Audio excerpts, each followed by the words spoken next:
السلام علیکم ورحمۃ اللہ وبرکاتہ۔ معزز سامعین ناظرین، انتہائی اہم موضوع پر میں آپ کے سامنے گفتگو کر رہا ہوں۔ حضرت سیدنا ابراہیم خلیل اللہ علیہ الصلاۃ والسلام کے والد محترم کون تھے؟ قرآن عظیم کی سورہ الانعام کی آیہ مبارکہ نمبر 74 نمبر آیت کو لے کر اور دیگر 2-3 آیات قرآن عظیم میں یہ اکثر بحث ہوتی ہے، میڈیا والے بھی اکثر یہ بات چلتی ہے کہ حضرت ابراہیم علیہ السلام کے والد معاذ اللہ وہ کوئی کافر تھے، مشرک تھے۔ اس حوالہ سے بڑی اہم گفتگو ہے یہ۔ میں آپ کے سامنے قرآن عظیم کی پہلی آیات پیش کروں گا، اور یہ مسئلہ ہم نے قرآن عظیم ہی سے پہلے نمبر پر سمجھنا ہے۔ قرآن عظیم کے بعد پھر ساتھ تاریخ بھی کچھ ایڈ کریں گے، اور پھر حدیث طیبات بھی انشاءاللہ تعالیٰ ساتھ ساتھ چلیں گی، لیکن پہلے نمبر پر قرآن عظیم ہی سے یہ مسئلہ سمجھنا ہے، یہ یاد رکھ لیجئے۔ تو قرآن عظیم کا اپنا ایک اسلوب ہے، ایک طریقہ ہے بات کرنے کا۔ قرآن عظیم کے اندر ایک بہت بڑا انداز اللہ پاک کی طرف سے اپنایا جاتا ہے، جس میں ایک لفظ استعمال ہوتا ہے جس لفظ کے کئی معنی ہوتے ہیں، اور وہ لفظ کسی جگہ پر کسی معنی میں استعمال ہوتا ہے، کسی دوسری جگہ پر کسی اور معنی میں استعمال ہو رہا ہے، وہی لفظ ایک اور جگہ پر کسی اور معنی میں استعمال ہو رہا ہے۔ تو اس کو کہا جاتا ہے کہ ایک لفظ کے کئی معنی ہوں، اور وہ مختلف مقامات کے حساب سے دیکھنا ہوتا ہے کہ یہاں یہ کون سا معنی دے رہا ہے۔ اور قرآن عظیم کے اندر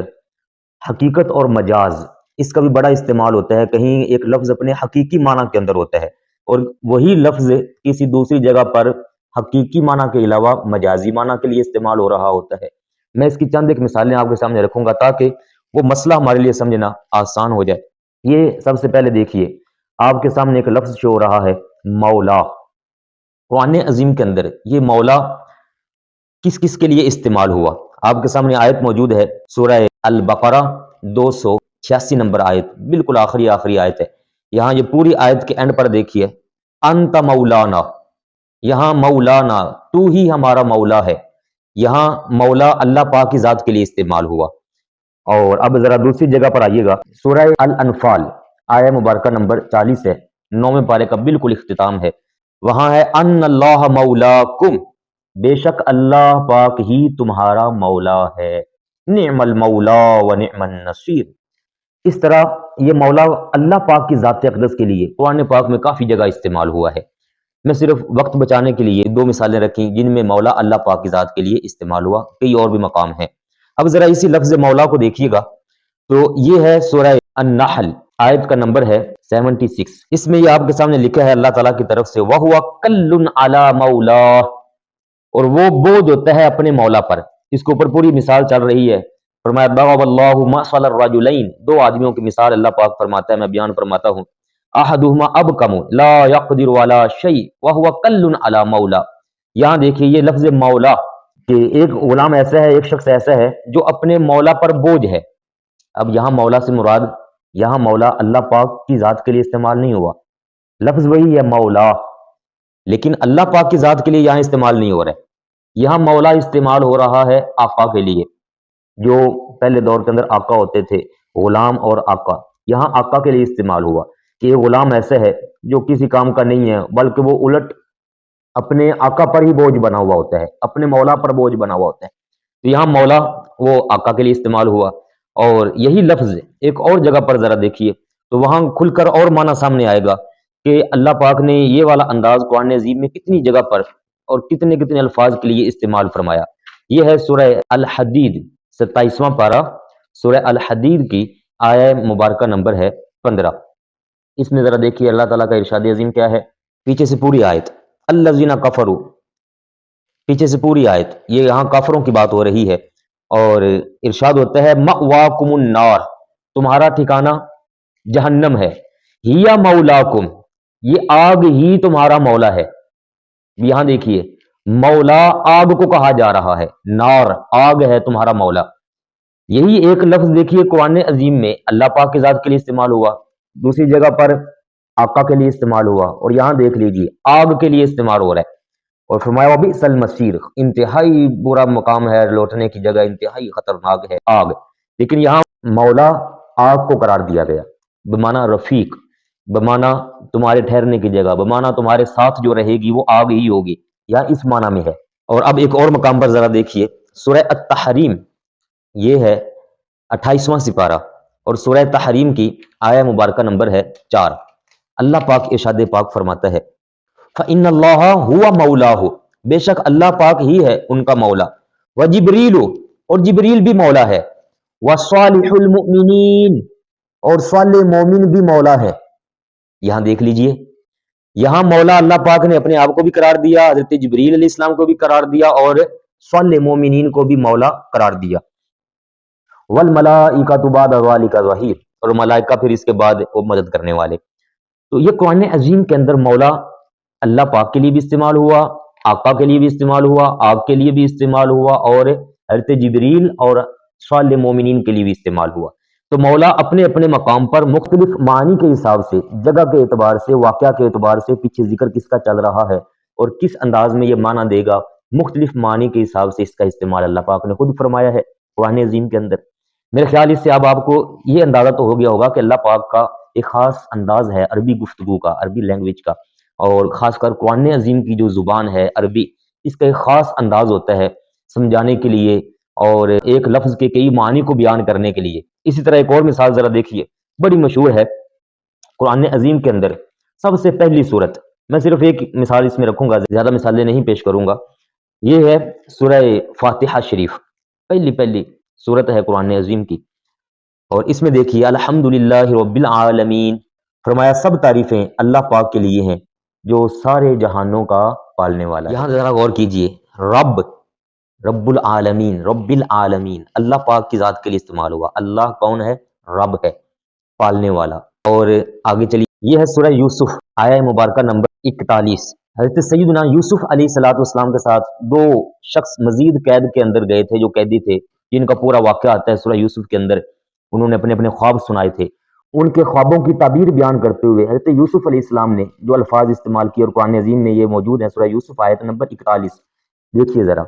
آپ نے فرمایا یا صاحبی السجن، اے قید کے میرے دونوں ساتھیوں، اما احدکما، تم میں سے ایک کے خواب کی تعبیر تو یہ ہے، فیسقی ربہ خمرہ،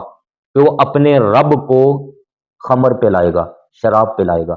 کس کو پلائے گا؟ ربہ، اپنے رب کو۔ یہاں دیکھیے ذرا، رب کس کے معنی میں استعمال ہو رہا ہے؟ آقا کے لیے،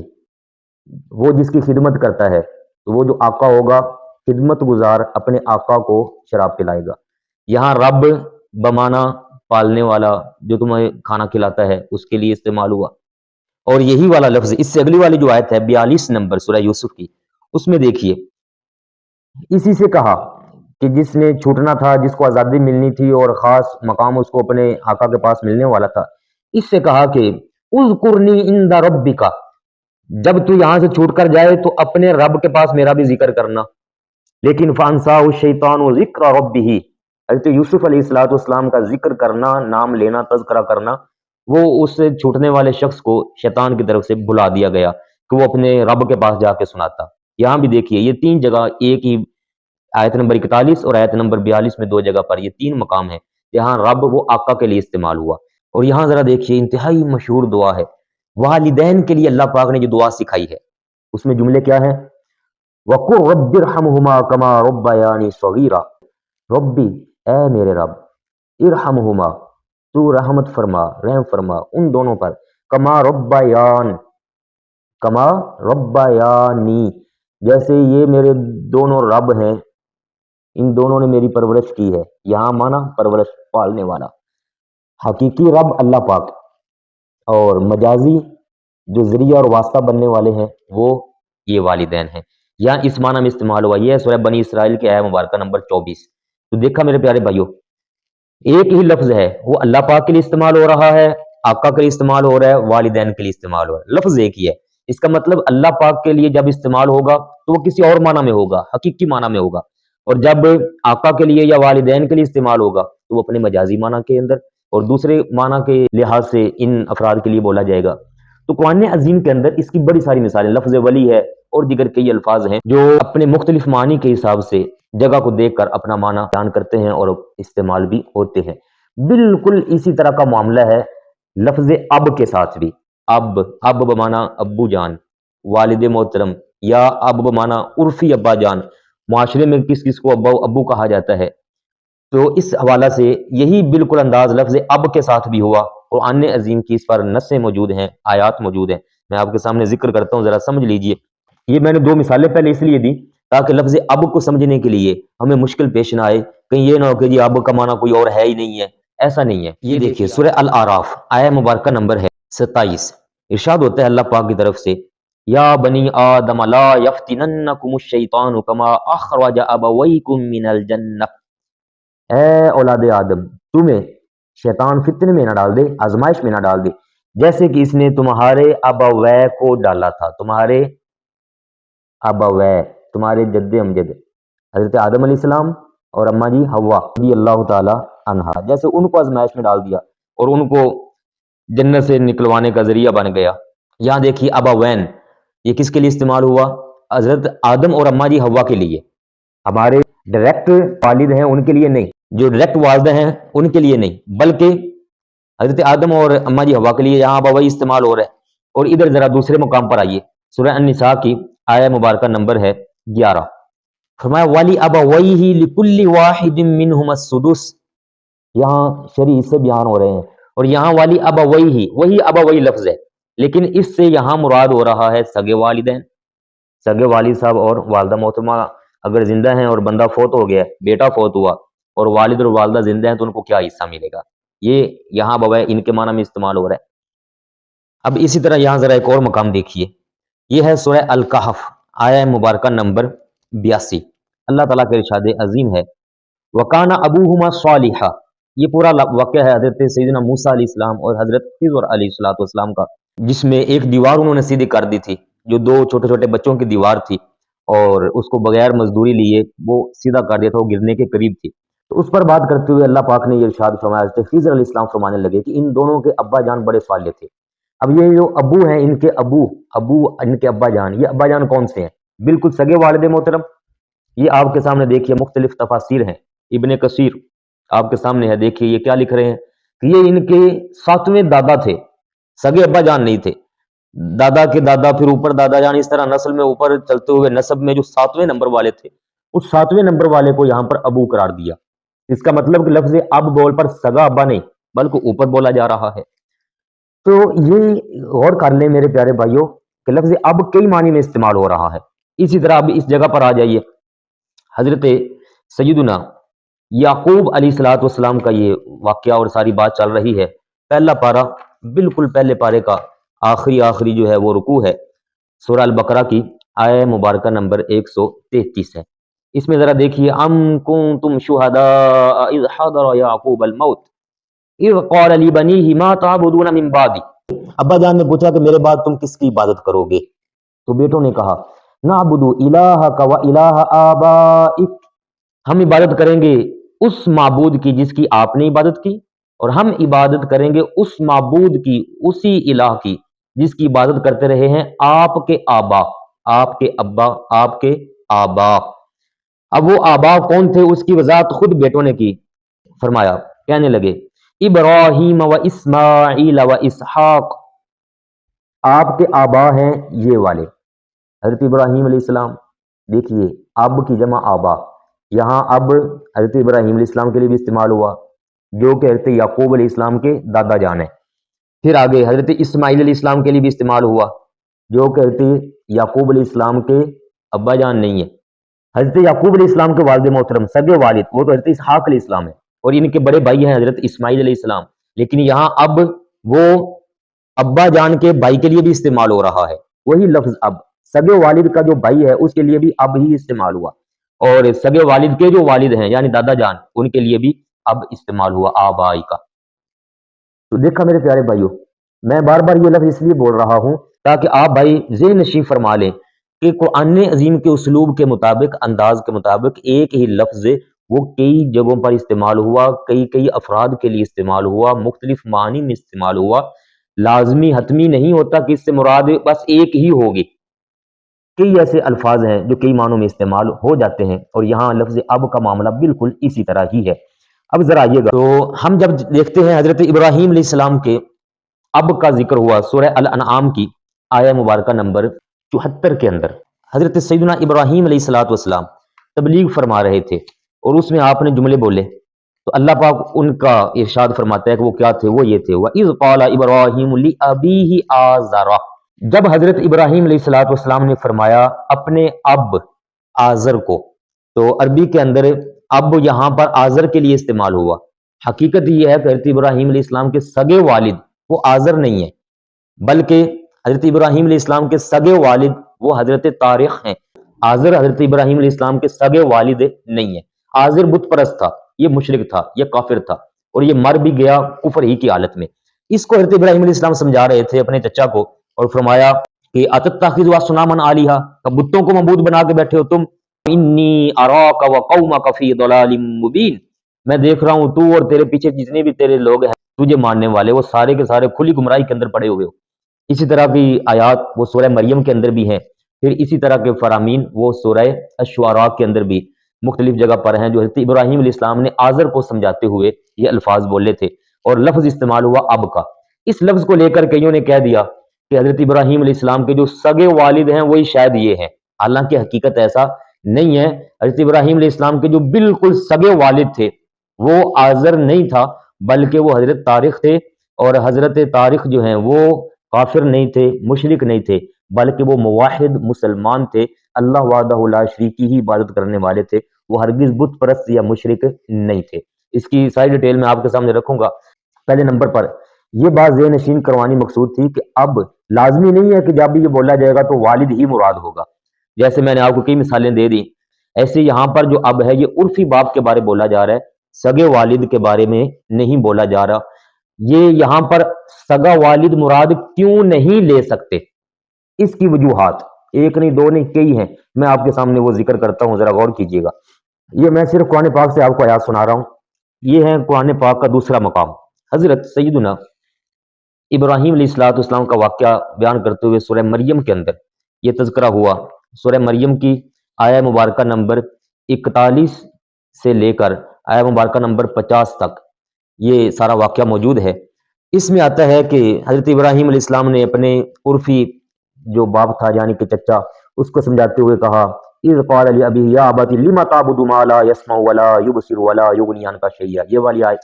پھر آگے چلتے ہوئے کیوں عبادت کرتے ہو ایسوں کی جو بالکل نہ سنتے ہیں نہ دیکھتے ہیں نہ آپ سے کسی چیز کو دور کر سکتے ہیں، پھر آگے سمجھایا، اور اینڈ پر جا کر کہا کہ میں تم سے دور ہو رہا ہوں، سلام علیک ساستغفر لک ربی، میں تیرے لیے اللہ پاک سے بخشش کی دعا کروں گا۔ یہ حضرت ابراہیم علیہ السلام نے بول دیا، اور پھر حضرت ابراہیم علیہ السلام نے آزر کے لیے دعا مانگی بھی ہے۔ یہ دیکھیے قرآن عظیم میں سورہ الشعراء 19واں پارہ آیہ مبارکہ نمبر 69 سے لے کر پھر اگلے صفحے تک آیہ مبارکہ نمبر 87 تک یہ سارا واقعہ موجود ہے۔ اس میں جو آیہ مبارکہ نمبر ہے 86 نمبر آئے، اس میں دیکھیے حضرت ابراہیم علیہ السلام نے وہ دعا اپنے چچا آزر کے لیے مانگ دی ہے۔ یہ غور کیجئے، وَاغْفِرْ لِأَبِي، لفظ کیا بولنا، وہی ابی، اِنَّهُ كَانَ مِنَ الضَّالِّينَ، عرض کیا میرے مولا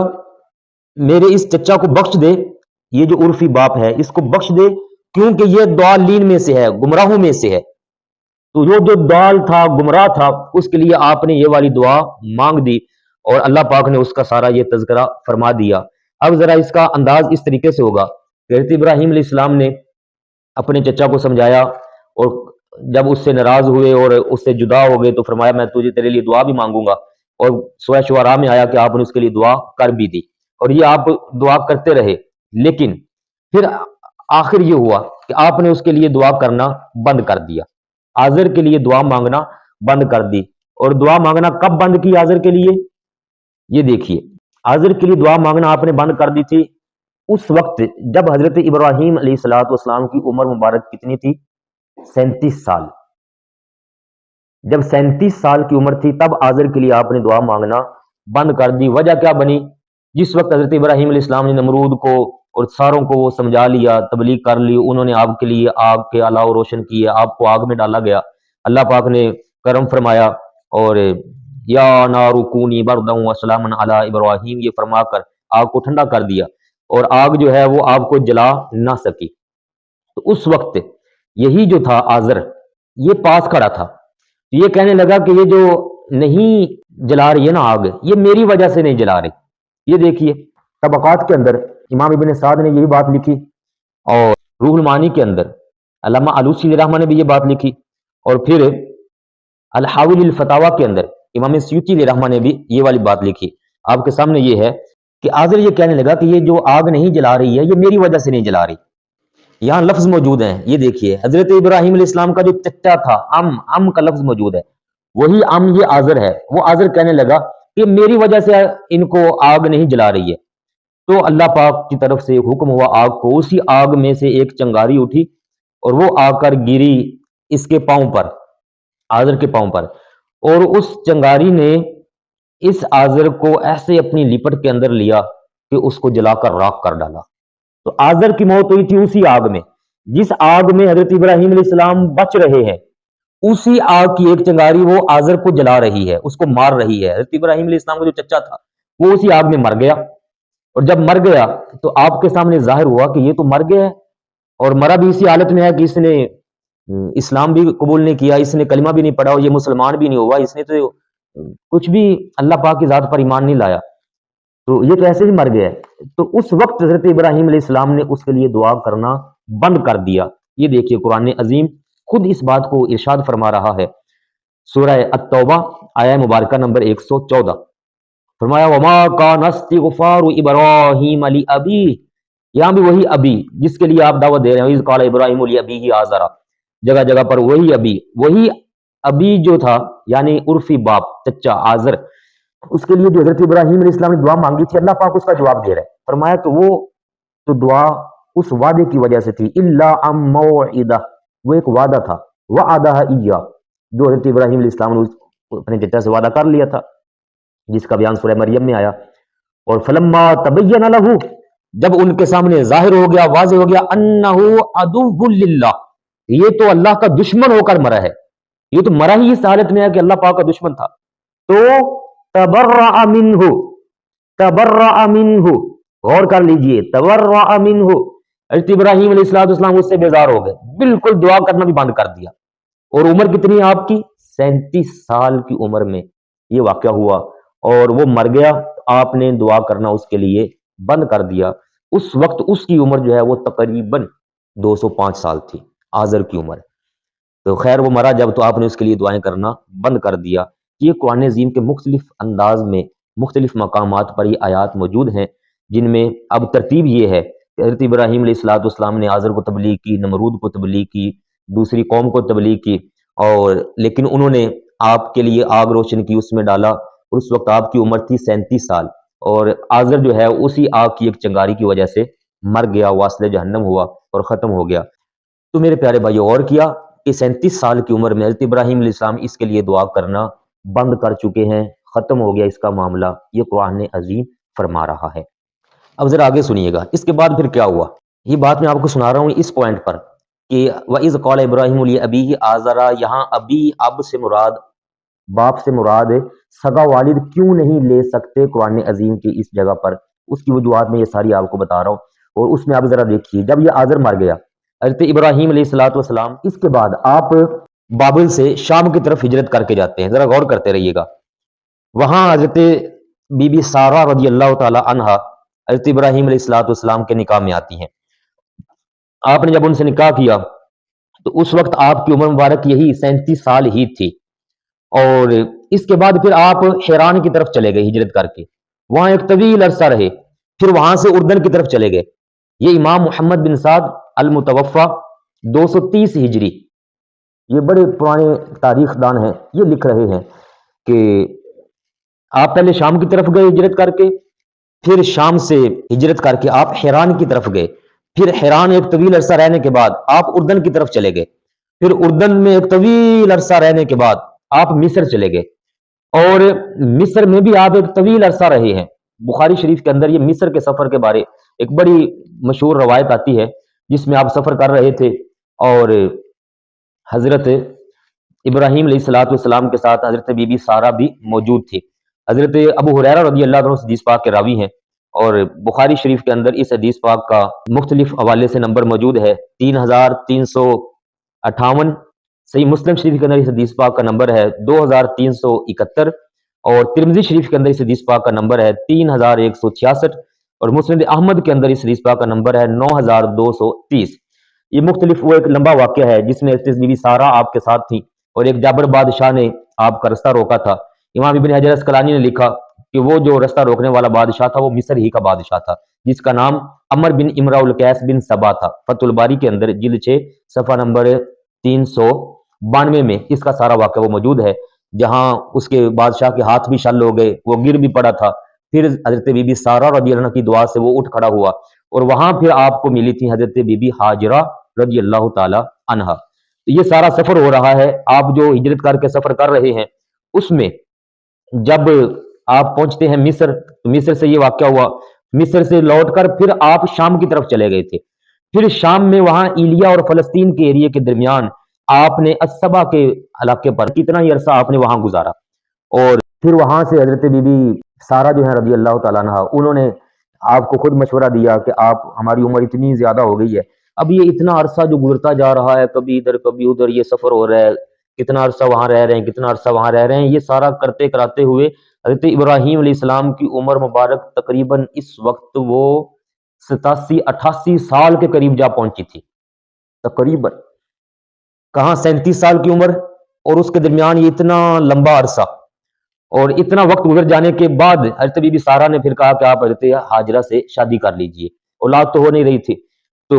وہاں حضرت ہاجرہ سے شادی ہوئی۔ پھر جب شادی ہوتی ہے تو اللہ پاک خوشخبری سناتا ہے، وہاں ان کو پھر بیٹا نصیب ہوتا ہے جس کا نام ہے حضرت سیدنا اسماعیل علیہ السلام۔ حضرت اسماعیل علیہ السلام پیدا ہوئے تو اللہ پاک نے حکم دیا، ہماری طرف سے حکم ہے کہ اپنی اس بیوی کو اور اپنے اس بچے کو وہاں چھوڑ کر آئیں، تو پھر آپ ان کو لے کر آتے ہیں خانہ کعبہ، جہاں اب خانہ کعبہ موجود ہے، مکہ پاک میں لے کر آتے ہیں۔ اس کا سارا بیان قرآن عظیم کے اندر موجود ہے، سورہ ابراہیم کی آیہ مبارکہ نمبر 37 سے لے کر آگے تک یہ سارا بیان موجود ہے۔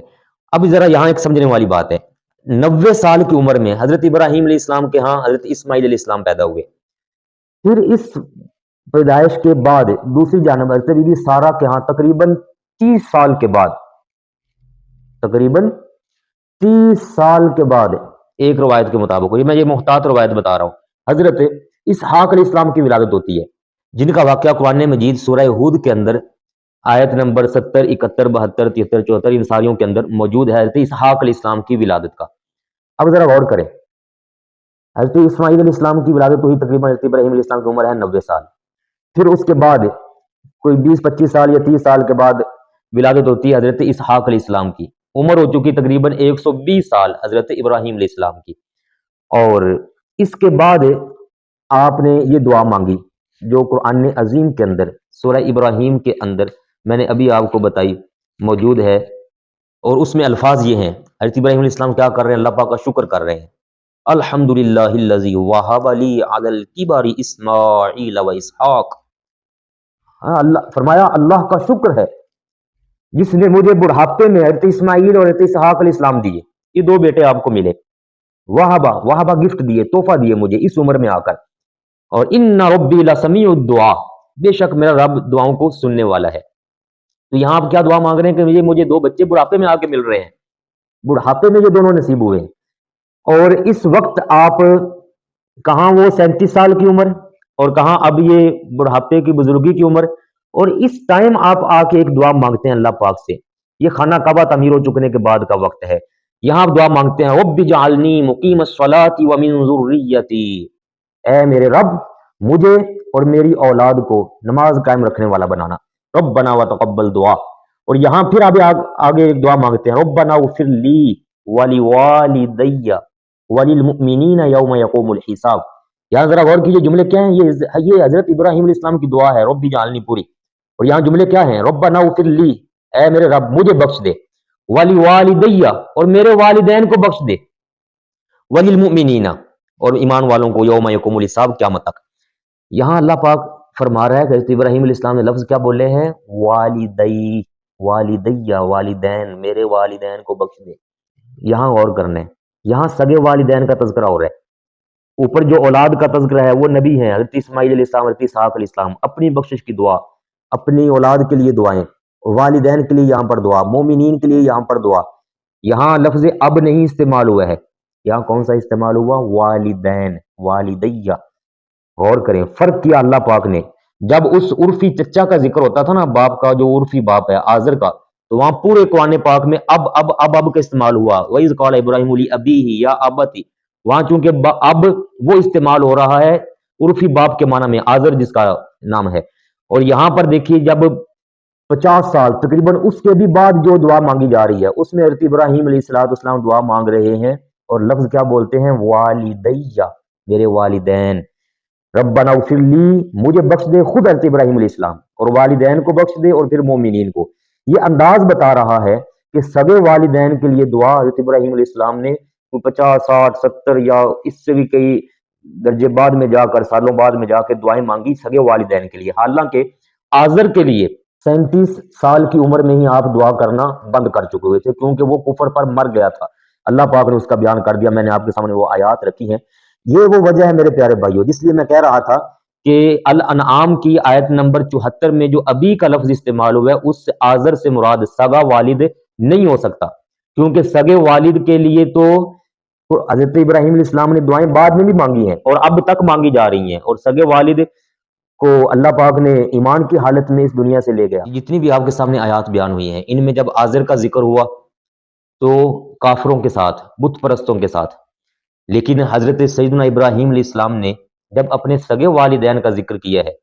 تو ایمان والوں کے ساتھ، جس میں پہلے نبیوں کا ذکر، خود اپنا ذکر، پھر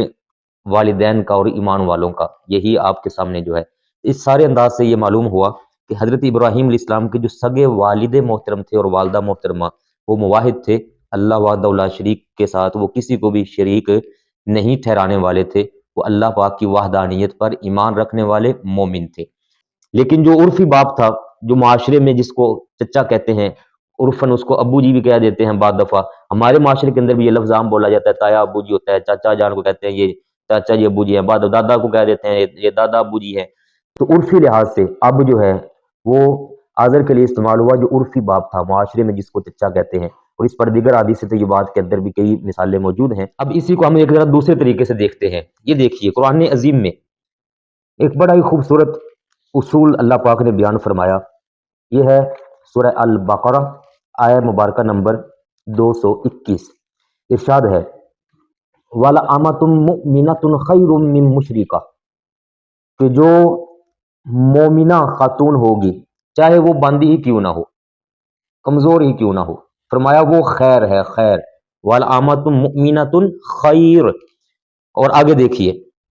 اگلے حصے میں فرمایا وَلَعَبْدٌ مُؤْمِنٌ خَيْرٌ مِّن مُشْرِكٍ. فرمایا کہ مومن وہ چاہے غلام ہی کیوں نہ ہو، عبد ہی کیوں نہ ہو، غلام ہی کیوں نہ ہو، وہ بھی خیر ہے من مشرک، مشرک سے. تو ان دونوں لحاظ سے یہ پتہ چلا کہ یہ آیات بیان ہو رہی ہیں نکاح کے احکام کے متعلق، لیکن اللہ پاک کا جو ارشاد ہے وہ یہ ایک اصول دے رہا ہے کہ جو مومن ہوگا وہ خیر ہوگا، اور جو مومنہ ہوگی وہی خیر ہوگی. یہ اصول ہمیں یہاں سے مل گیا کہ مومن خیر ہوگا، مشرک کبھی بھی خیر والا نہیں ہوگا، نہ ہی وہ خیر ہے. یہاں سے یہ ذہن نشین کر لینے کے بعد کہ مومن ہی خیر ہے، اب ذرا دیکھیے بخاری شریف کے اندر امام بخاری علیہ رحمہ نے یہ روایت نقل فرمائی. حدیث پاک کا نمبر ہے 3557. حضرت ابو ہریرہ رضی اللہ تعالیٰ عنہ راوی ہیں. آقا پاک صلی اللہ علیہ وآلہ وسلم کیا فرماتے ہیں سنیے. فرمایا بُعِثْتُ مِنْ خَيْرِ قُرُونِ بنی آدم. حضرت آدم علیہ الصلوۃ والسلام کے جتنے بھی قرون آئے ہیں، ان کے بعد جتنے بھی زمانے آئے ہیں، قرن کہتے ہیں مختلف تشریحات کے مطابق 100 سال کے زمانے کو، یا 40 سال کے زمانے کو، یا ہر زمانے کے بعد جو دوسرا زمانہ متصل ہے، ملا ہوا ہوتا ہے، اس زمانے کو قرن کہا جاتا ہے. تو آقا پاک صلی اللہ علیہ وآلہ وسلم نے کیا فرمایا؟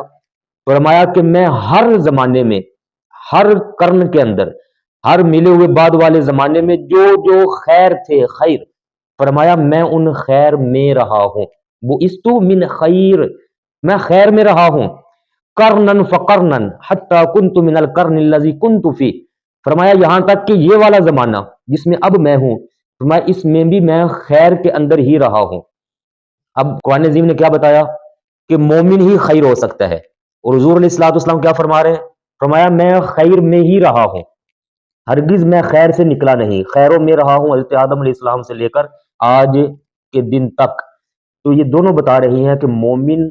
جب خیر ہے اور حضور پاک فرما رہے کہ میں خیروں میں رہا ہوں، تو ثابت ہوگا کہ حضرت ابراہیم علیہ السلام کے جو والد ہیں وہ خیر والے تھے، وہ خیر سے نکلے ہوئے نہیں تھے، کیونکہ معاذ اللہ اگر وہ خیر والے نہ ہوتے تو پھر حضور علیہ الصلوۃ والسلام کبھی بھی اپنے آباء و اجداد کا ذکر کرتے ہوئے خیر کا لفظ استعمال نہ فرماتے معاذ اللہ،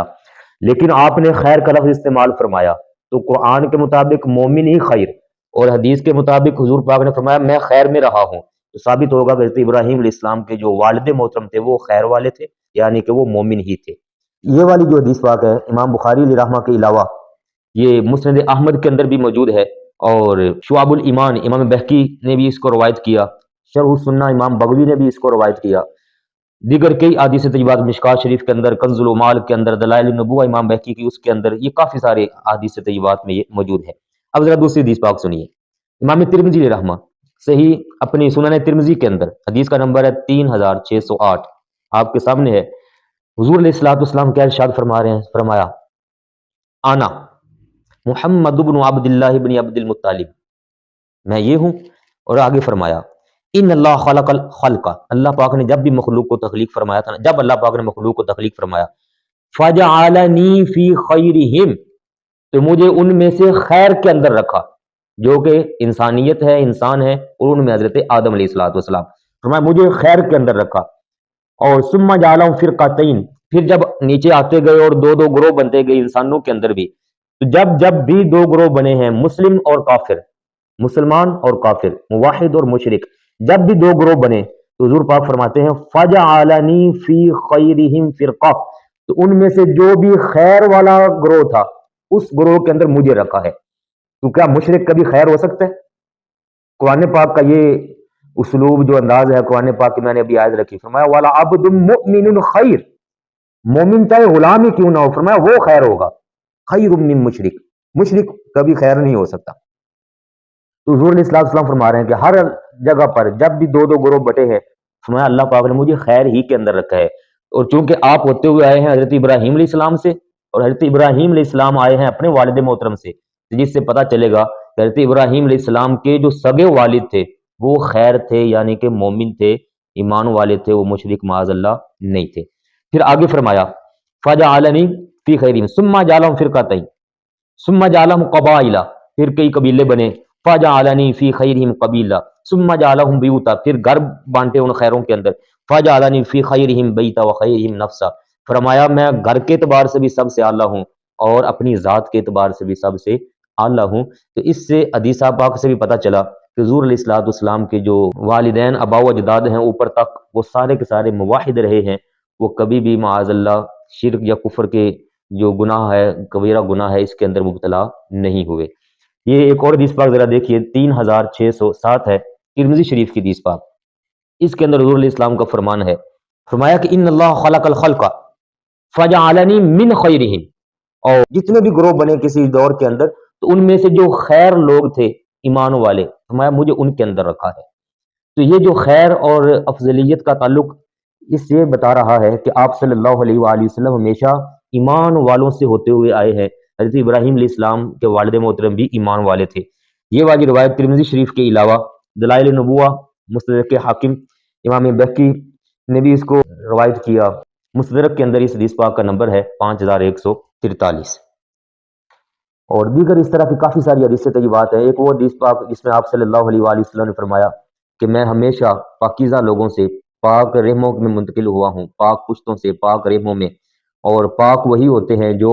ایمان والے ہوتے ہیں۔ قرآن عظیم نے مشرکین کو نجس قرار دیا ہے، انما المشرکون نجس۔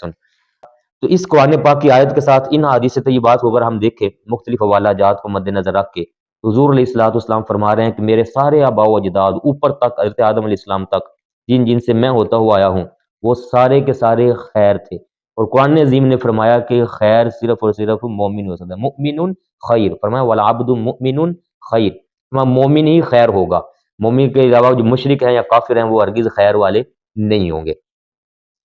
پھر اسی بات کو بیان کرتے ہوئے امام جلال الدین سیوطی رحمہ نے الحاوی الفتاویٰ کے اندر بڑے خوبصورت انداز میں اس کا بیان کیا کہ حضور علیہ الصلوۃ والسلام کے سارے آباء و اجداد وہ الحمدللہ مومن تھے، مواحد تھے۔ امام ابن جریر طبری علیہ رحمہ متوفہ 310 ہجری نے تفسیر جامع البیان کے اندر اس بات کو لکھا اور واضح فرمایا، یہ دیکھیے ذرا، فرمایا کہ آزر یہ حضرت ابراہیم علیہ السلام کے باپ کا نام نہیں ہے، بلکہ یہ تو ایک بت کا نام ہے۔ اور پھر اسی چیز کا بیان امام عبد الرحمن یعنی کہ امام رازی علیہ رحمہ نے کیا، اور یہ واضح طور پر کہا کہ حضرت ابراہیم علیہ السلام کے والد جو سگے باپ ہیں ان کا نام آزر نہیں تھا، بلکہ ان کے باپ کا نام تو طارق تھا جو سگے والد ہیں۔ پھر اس چیز کا بیان امام حافظ جلال الدین سیوطی علیہ رحمہ نے کیا الحاوی الفتاوی کے اندر، تفسیر در منصور کے اندر، اور امام آلوسی علیہ رحمہ نے اس کا ذکر فرمایا۔ پھر اس کے ساتھ ہی ابن کثیر کے اندر یہ واضح طور پر لکھا ہے کہ حضرت ابراہیم علیہ السلام کے والد کا نام وہ آزر نہیں تھا، بلکہ ان کے والد کا نام طارق تھا، اور طارق جو ہے وہ میں نے سارے حوالہ جات سے آپ کے سامنے رکھ دیا، وہ موحد مسلمان تھے، معاذ اللہ کافر نہیں تھے۔ تو معزز سامعین و ناظرین، اب دیکھیے قرآن عظیم کی مختلف آیات، احادیث طیبات اور خود تاریخ اس چیز کی گواہ ہے کہ قرآن عظیم میں جہاں لفظ اب استعمال ہوا ہے، وَإِذْ قَالَ إِبْرَاهِيمُ لِأَبِيهِ آزَرَ، آزر کے ساتھ اب استعمال ہوا، وہاں اب سے مراد سگے والد مراد ہرگز نہیں ہے، بلکہ وہ عرفی باپ مراد ہیں، جس کو ہم اپنی زبان میں تایا یا چچا کہتے ہیں، وہ وہی تھا جس کو دال کہا گیا، وہ گمراہ تھا، وہ کافر تھا، وہ مشرک تھا، لیکن جو سگے والد ہیں حضرت ابراہیم علیہ السلام کے وہ موحد تھے، اسی لیے ان کے لیے آج تک دعائیں ہو رہی ہیں، ربنا اغفر لی ولوالدیہ، اور حشر والے دن تک یہ ہوتی رہیں گی۔ تو اس ساری تفصیل سے یہ معلوم ہوا کہ الحمدللہ حضرت ابراہیم علیہ الصلوۃ والسلام کے والد محترم وہ مسلمان تھے، مومن تھے، موحد تھے، وہ کافر یا مشرک ہرگز نہیں تھے۔ اللہ تعالی ہمیں انبیاء علیہ الصلوۃ والسلام کے ساتھ ہمیشہ ادب و احترام، محبت، ان کے جو نسب میں اوپر تک آباء و اجداد چلتے ہیں حضرت آدم علیہ الصلوۃ والسلام تک، ان ساروں سے ہمیشہ محبت اور عقیدت کا جذبہ رکھے جانے کی توفیق عطا فرمائے، اور یہ بات عام کریں تاکہ لوگوں کو سمجھ آئے۔ کئی لوگ اتنی وضاحت کے باوجود وہ پکے ہی رہتے ہیں کہ نہیں جی نہیں، بس ہم نے یہی کہنا ہے کہ معاذ اللہ حضرت ابراہیم علیہ السلام کے سگے والد بھی کافر تھے، استغفر اللہ۔ اللہ تعالیٰ ایسوں کو ہدایت نصیب فرمائے۔ والسلام علیکم ورحمۃ اللہ وبرکاتہ۔